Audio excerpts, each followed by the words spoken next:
आहात म्हणून तुम्ही खूप चांगलं काम करता असं नाही, किंवा तुम्ही खूप शिकलात म्हणून तुम्ही भ्रष्टाचार करणार असं नाही, किंवा कमी शिकलात म्हणून तुम्ही भ्रष्टाचार करणारच नाही असंही नाही. असे परस्पर संबंध या सगळ्यामध्ये आहेत. मात्र तरी सुद्धा एक नैतिकता म्हणून अशा प्रकारे जेव्हा आपण ही पदवी लावतो किंवा प्रतिज्ञापत्रामध्ये देतो त्यावेळेला तरी ती नैतिकता आवर्जून पाळायला हवी.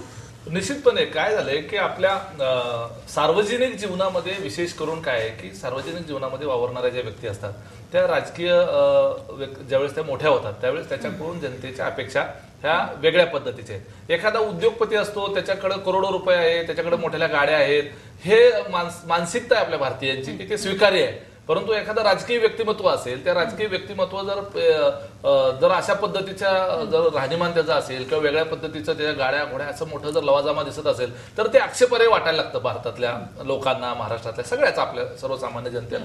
तसंच असं आहे की याच्यामध्ये राजकीय व्यक्तिमत्व आहे ना, सार्वजनिक जीवनातलं आहे ना, तर त्याचं आचरण जे आहे ते नैतिक मूल्याला धरून असलं पाहिजे. म्हणजे ती कुठली मूल्य आहेत की त्यानं जे काही लिहून दिलेलं आहे, जे काही प्रतिज्ञापत्रावर सांगितलंय ते जे आहे ते सांगितलंय खरं आहे अशा पद्धतीची त्याची अपेक्षा आहे. मग ते जर विपरीत दिसून आलं की आता दिसून आलं की हे खोटं आहे तर मग त्याची नैतिकता स्वीकारली पाहिजे. हा प्रकरण खरं तर आता सगळेच म्हणतायत त्या पद्धतीने एवढं वाढायची काही गरज नाही. विनोद तावडे साहेबांनी जर सांगितलं असतं ना की बाबा ते मी अनावधानाने ते माझ्याकडून त्या ठिकाणी प्रतिज्ञापत्रात नमूद झालं, मी ते नमूद करायला नाही पाहिजे होतं. माझं शिक्षण 12वीच आहे, ते 12वीच मी लिहायला पाहिजे होतं. मला विद्यापीठ हे ते त्या पदवीला काही अर्थ नाही, त्या डिग्रीला काही अर्थ नाही, ते लावण्यालाही काही मतलब नाही, त्या मोठेपणात मी जायला नाही पाहिजे होतं, मी त्या मोहात गेलो, हे त्यांनी मान्य करून हे बाजूला विषय सारता आला असता. परंतु ते तसं घडलं नाही. याच्याही कित्येक पटीनं गंभीर जे आहे ते स्मृती इराणीचं प्रकरण आहे. स्मृती इराणींनी एका प्रतिज्ञापत्रामध्ये BA असल्याचं सांगितलंय आणि दुसऱ्या प्रतिज्ञापत्रामध्ये BCom असल्याचं सांगितलंय की देशातल्या सगळ्या विद्यापीठांच्या सगळ्या कुलगुरूंची बॉस असलेली आज त्यांच्या म्हणजे देशातले सगळे विद्वान जेवढे कुलगुरू आहेत, व्हाईस चान्सलर्स आहेत, हे आन्सरेबल आहेत आज स्मृती इराणींना.